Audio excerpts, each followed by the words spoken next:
I proposed to my fiancée, but she changed overnight. Now her friends are calling me toxic for ending the engagement. I never thought I'd be the kind of guy to regret proposing.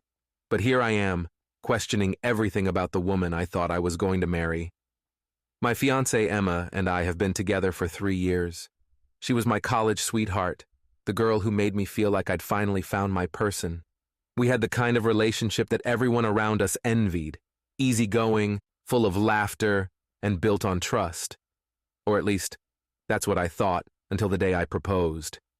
I'd planned it for months. I wanted everything to be perfect, so I booked a weekend getaway at a cozy cabin in the mountains, away from the chaos of our busy lives. Emma loves nature, so I knew she'd appreciate the thoughtfulness. I spent weeks searching for the perfect ring, saving up every spare penny I had, and making sure it would be a moment she'd never forget. The proposal itself went off without a hitch. I got down on one knee by a picturesque lake at sunset, and she cried happy tears as she said yes. I was ecstatic, feeling like I'd just locked in my forever. But almost immediately after, something shifted. Emma's mood changed, and it felt like the woman I had proposed to wasn't the same person standing in front of me. At first, it was small things. She started to get more distant, constantly on her phone texting her friends instead of spending time with me. She'd brush off our usual date nights, saying she was tired or busy. I tried not to overthink it, telling myself it was just the stress of the engagement and the whirlwind of emotions that came with it. But then, the criticisms started. Emma began to nitpick every little thing about me. She complained about my job, saying I wasn't ambitious enough and that she expected more from her future husband. She started commenting on my appearance, hinting that I should lose weight, change my wardrobe, and even suggested I get a new haircut because apparently my current style was boring. It was like she had this vision of the perfect fiancé and I wasn't measuring up. I brushed it off at first, but things got worse when her friends started getting involved. Emma's closest friend, Jessica, seemed to have taken on the role of unofficial wedding planner and life coach. She constantly gave Emma unsolicited advice about our relationship, and Emma hung onto every word. Jessica was the kind of person who always had something negative to say, and now it felt like she had a direct line into Emma's thoughts. The breaking point came when Emma invited her friends over for a casual dinner at our place. I was happy to host them, thinking it would be a good way for everyone to celebrate our engagement. But the entire night, I felt like an outsider in my own home. They talked about the wedding non-stop, every little detail, and Emma had seemingly already made decisions about everything without even consulting me. I was sidelined, reduced to a prop in my own life. During dinner, Jessica made a snide comment about how Emma could do so much better and that she deserved someone who could provide a better lifestyle. I tried to laugh it off, but the tension in the room was palpable. Emma just smiled and shrugged it off, as if Jessica's insults were no big deal. For the first time, I felt genuinely embarrassed, like I wasn't good enough for the woman I loved. That night, after everyone left, I tried to talk to Emma about how I was feeling. I told her I felt excluded, like I wasn't even a part of our own engagement. She rolled her eyes and said I was being dramatic. She accused me of being insecure and toxic, of not being supportive enough of her dreams. I was stunned. This was not the Emma I knew. The kind, compassionate woman I fell in love with was suddenly someone who couldn't care less about my feelings. The next few weeks were a blur of arguments and apologies, but nothing seemed to get better. Emma spent more time with her friends than she did with me, and every interaction felt like a power struggle. She'd criticize my plans, override my opinions, and dismiss any concerns I had. It was like she was constantly on edge, always waiting for me to mess up so she could call me out on it. One afternoon, Emma casually dropped a bombshell on me. She said she wanted to quit her job to focus on planning the wedding full-time.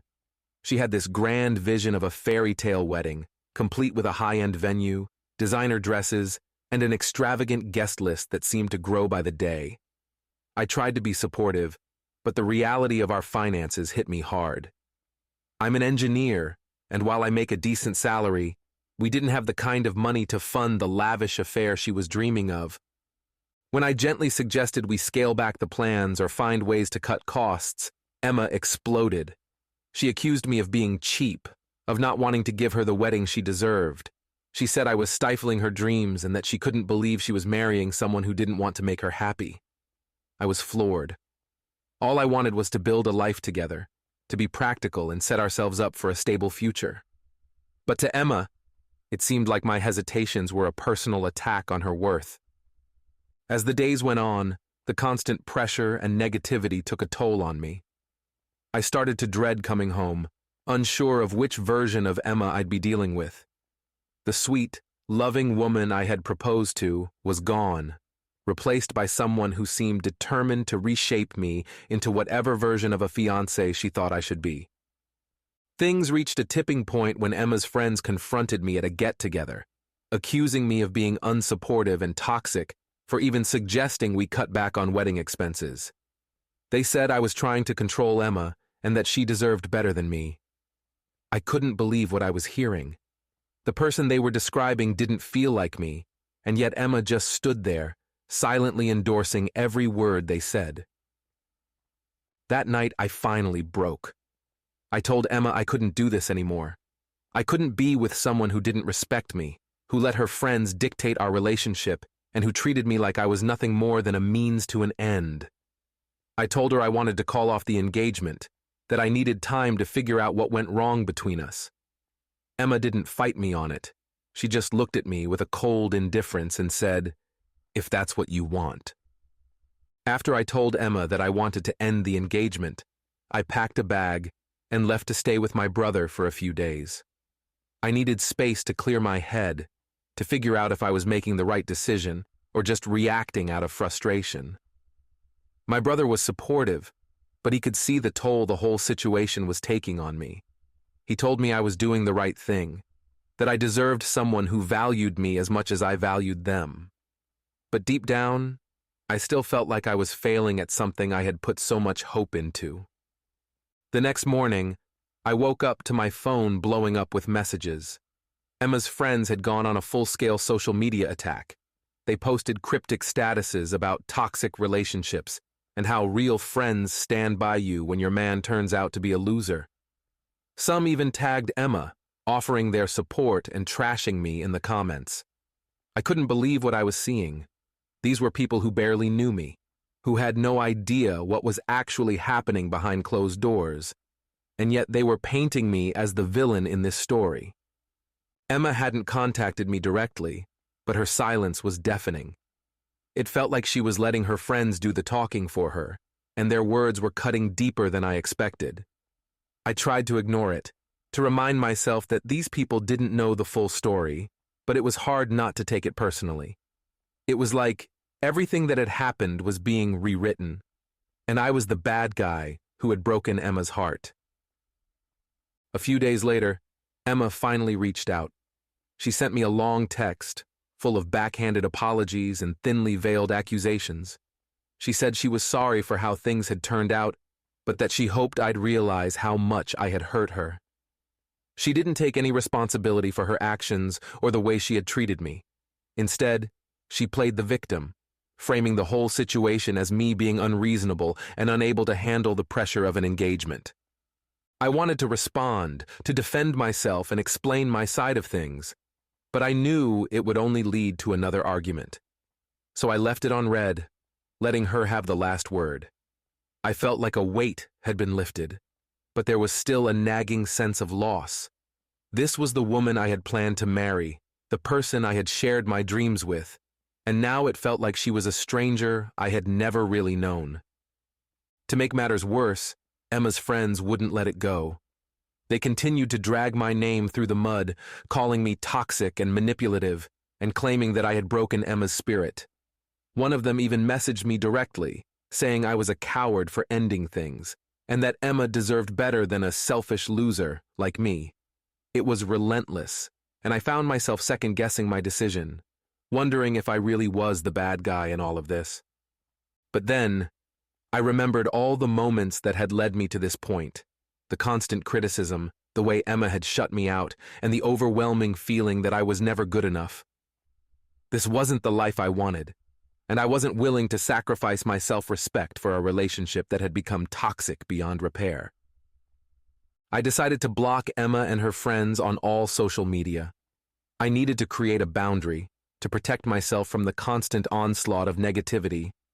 It wasn't an easy decision, but it was necessary.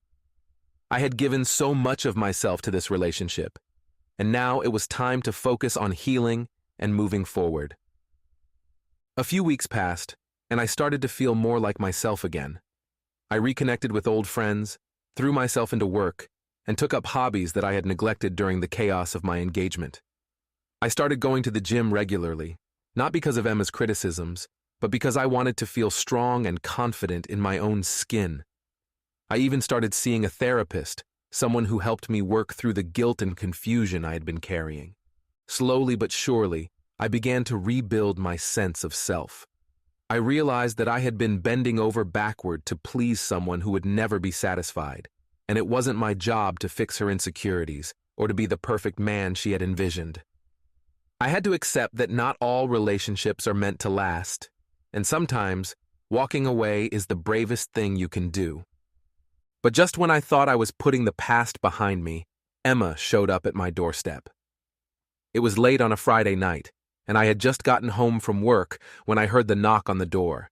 I opened it, and there she was, teary-eyed, holding a bag of my things that I had left behind. She looked different, almost vulnerable, like the walls she had built up around herself were finally starting to crack. "I miss you," she said, her voice shaky. "I'm sorry for everything." I didn't know how to respond. Part of me wanted to take her in my arms and tell her that everything would be okay, that we could work through this and start fresh. But another part of me knew that nothing had really changed. The problems that had torn us apart were still there, and I wasn't sure if I could ever look at her the same way again. Emma went on to tell me how she had been feeling overwhelmed, how her friends had been filling her head with doubts, and how she had lost sight of what really mattered. She admitted that she had let the engagement become more about the wedding than about our relationship, and that she had taken me for granted. It was the apology I had been waiting for, but it came too late.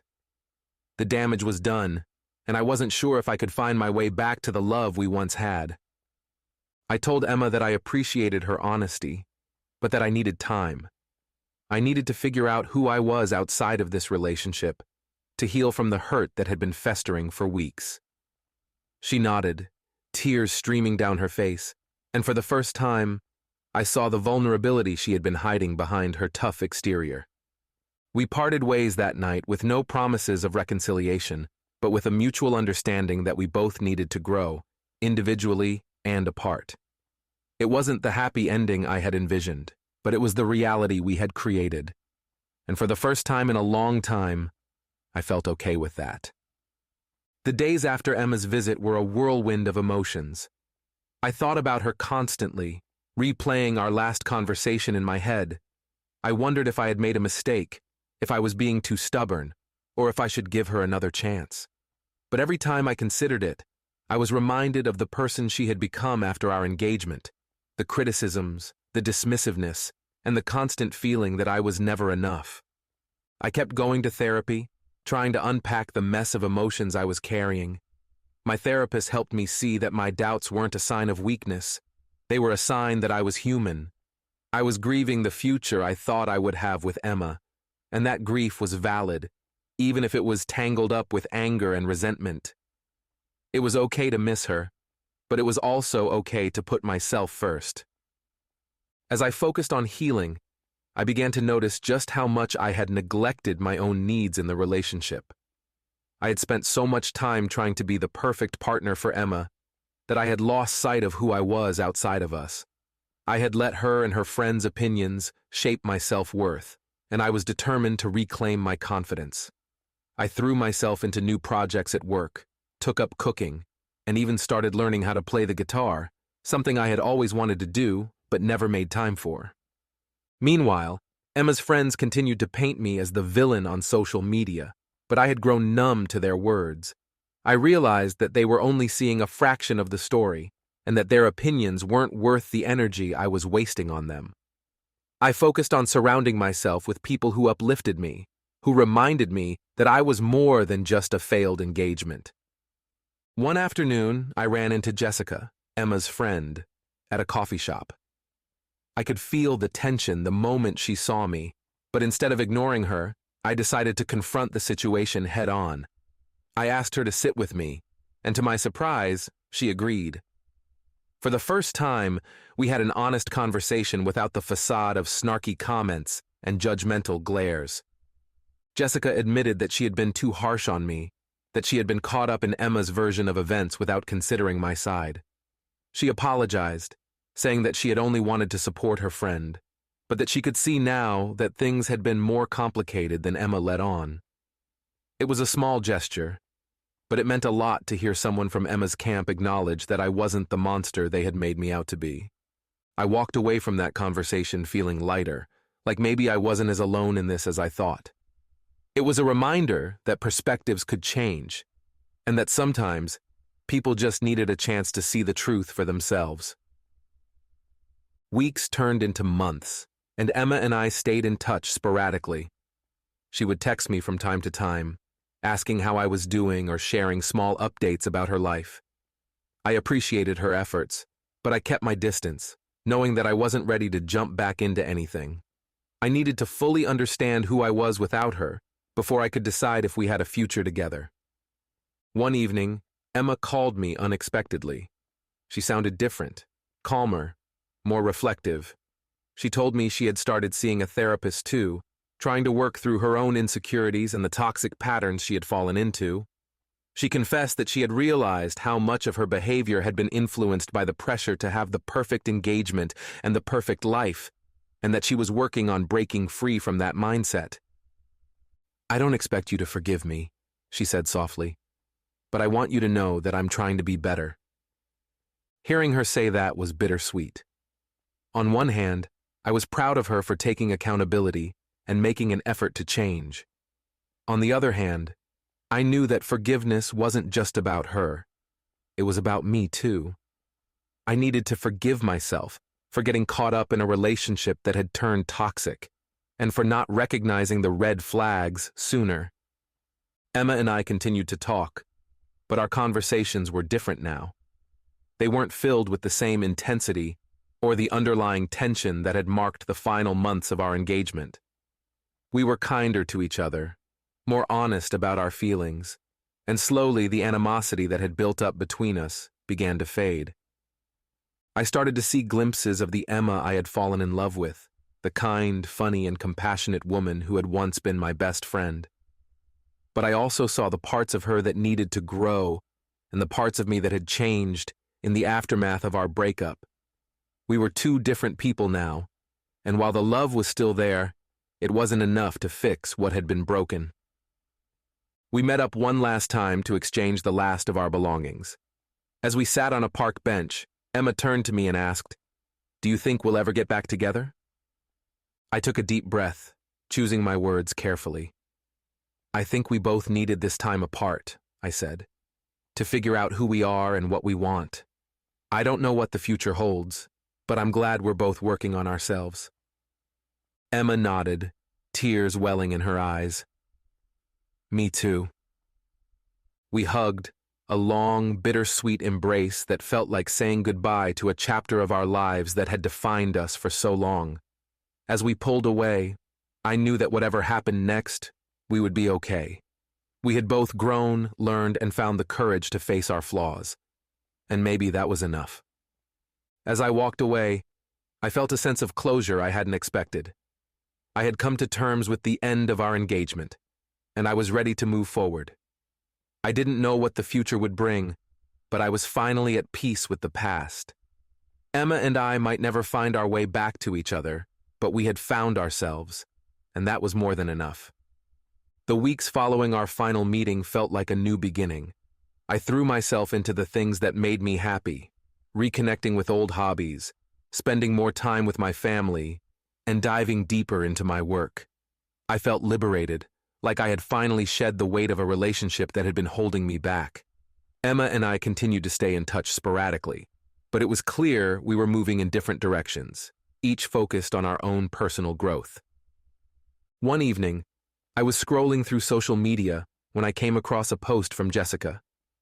It was a picture of Emma with a big, genuine smile on her face, surrounded by a group of friends I didn't recognize. She looked happy, more relaxed than I'd seen her in a long time. The caption read, "Life's too short to waste on what doesn't bring you joy. Cheers to new beginnings." Seeing her like that, I felt a mix of emotions. I was happy for her, genuinely glad that she was finding her own path. It also made me reflect on how far I'd come since the breakup. I'd spent so much time feeling hurt and betrayed, but now I was ready to let go of all the bitterness. Emma wasn't the same person she was during our engagement, and neither was I. We had both grown, in our own ways, and that was something to be proud of. A few days later, I decided to send her a message. It wasn't anything profound, just a simple note telling her that I was happy to see her doing well, and that I wished her all the best. She replied with a heartfelt message, thanking me for everything and expressing how grateful she was that we could end things on good terms. It was the kind of closure I hadn't realized I needed, and it brought me a sense of peace that I hadn't felt in a long time. I continued to focus on myself, taking on new challenges and embracing the freedom that came with being single. I started dating again, not with the intention of finding something serious right away, but just to remind myself that there was a whole world of possibilities out there. I met new people, made new friends, and slowly I began to feel more like myself than I had in years. One day, I bumped into an old college friend who I hadn't seen in ages. We caught up over coffee, reminiscing about the old days and laughing about how much had changed. As we talked, I realized how much I had missed this. Just being able to connect with someone without the weight of expectations or the pressure of a relationship hanging over my head. She mentioned that she was organizing a group trip to a cabin in the mountains, the same place where I had proposed to Emma all those months ago. At first, the idea of going back there felt daunting, but the more I thought about it, the more I realized it was an opportunity to reclaim a place that had once been so important to me. I decided to go, not to dwell on the past, but to make new memories that were all my own. The trip was exactly what I needed. We hiked, shared stories around the campfire, and for the first time in a long time, I felt truly content. Standing by the lake where I had once gotten down on one knee, I felt a sense of closure that words couldn't fully capture. It wasn't about erasing the past, but about making peace with it. I realized that my life wasn't defined by a failed engagement or the mistakes I had made along the way. It was defined by how I chose to move forward, to learn, and to grow. On the last night of the trip, as I sat by the fire with my friends, I felt a renewed sense of purpose. I didn't have everything figured out, but I was okay with that. I knew that life was messy, unpredictable, and full of twists and turns, but I was ready to embrace it all. I had found my strength in the midst of heartbreak, and now I was ready to build something new. A few months later, I got a message from Emma. She was engaged again, to someone new. She wanted to let me know before I found out through social media or mutual friends. She told me she was happy and that she had learned so much from our time together. She thanked me for the lessons, for the love, and even for the heartbreak. It was bittersweet, but I was genuinely glad that she had found her way. I wished her all the happiness in the world, and I meant it. We were both in different places now, and that was okay. Life doesn't always go the way you plan, but sometimes the detours lead you exactly where you need to be. As I sat there, reflecting on everything that had happened, I felt a sense of calm wash over me. I wasn't angry, I wasn't bitter, and I wasn't holding on to any regrets. I had loved, I had lost, and I had found myself in the process. And that, more than anything, was the greatest gift of all. Looking back, I realized that breaking off the engagement was never about Emma or her friends or the wedding plans that never came to be. It was about me finally choosing myself, valuing my own happiness, and refusing to settle for anything less than the love and respect I deserved. I had no idea what the future held, but for the first time in a long time, I was excited to find out. And as I moved forward, I knew that whatever came next, I was ready for it. Because I had finally learned how to love myself, and that was more than enough.